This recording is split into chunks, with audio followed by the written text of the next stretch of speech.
আজ সকালবেলা ঘুম থেকে উঠেই দেখি জেঠু নিয়ে চলে এসেছে এত গাদা মাছ। আর আজকে মেন অ্যাট্রাকশন হচ্ছে এই কাঁকড়া। তো চলো আজকে এটাই রেসিপি তোমাদের শেয়ার করব।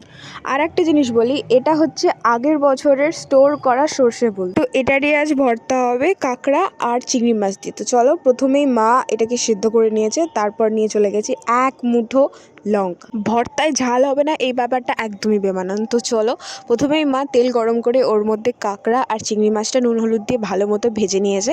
তারপরে ওটা ভাজা হয়ে গেলে এখানে সমস্ত বাটার জিনিসপত্র নিয়ে নেওয়া হয়েছে। এরপর সব কিছু একসাথে বেটে নিয়ে গরম ভাতের সাথে সার্ভ করো গরম গরম সর্ষে ফুল ভর্তা।